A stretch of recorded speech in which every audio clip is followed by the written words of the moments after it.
If the title cards don't make it clear, everything since then up to this is a thoroughly amateur production. I'm Robert McKay. The channel is Whiskey for Beginners. I am somewhat of a beginner. I have been drinking whiskey for not quite 2 years now. And when I started out, I wanted to find information about whiskey.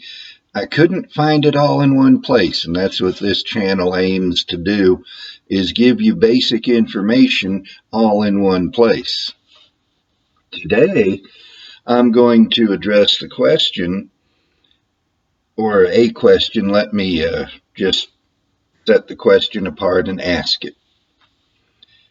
When you're reading a whiskey review or watching one on a video, do the reviewers really smell and taste all the stuff they say they smell and taste? I wondered that. I really did.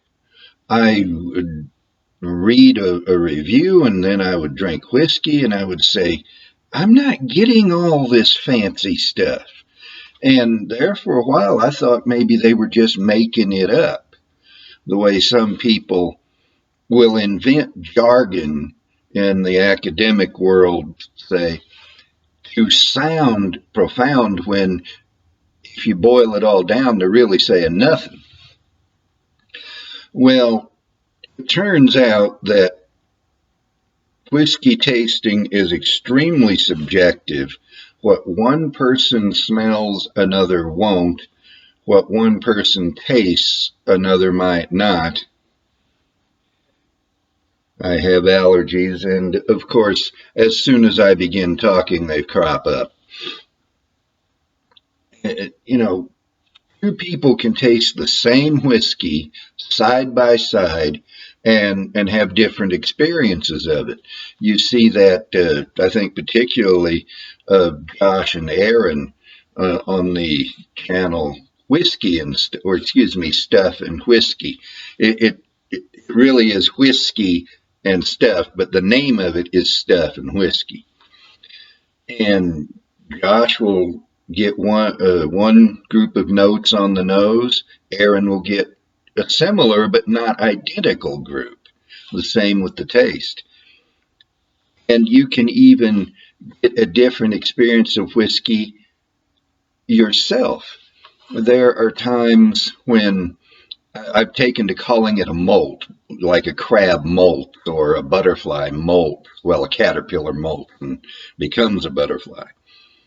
Because for a time, my palate will almost go dead. I just don't get as much out of the whiskey as I used to. And then when it comes back, I get more than I used to.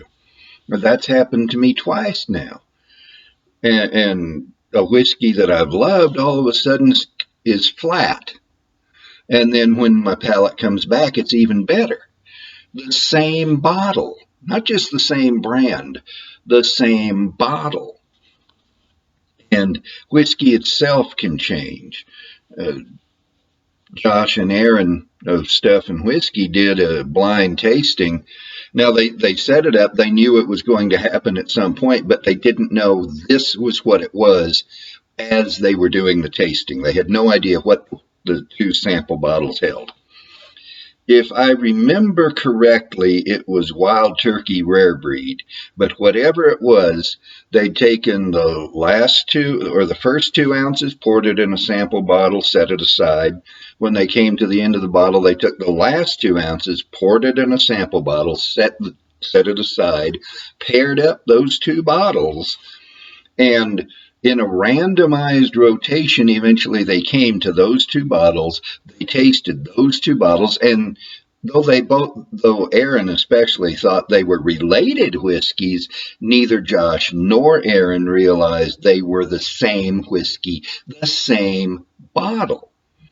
So whiskey tasting is very subjective, first of all, and whiskey can change in the bottle, second of all. It doesn't continue aging like wine does, but it can change.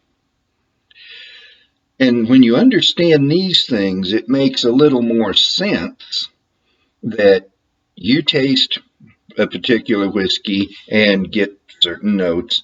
Somebody else tastes the exact same whiskey and gets other notes. Especially if he has a good enough palate that he's doing it professionally, like Fred Minnick. I've come to not really care for Mr. Minnick's videos. For one thing, he's an Okie who sounds like a Yankee. And Oklahoma is southern enough, it just doesn't sound right for an Okie to sound like a Yankee. Although my Texas viewpoint is that Oklahoma is just there to keep Kansas in its place.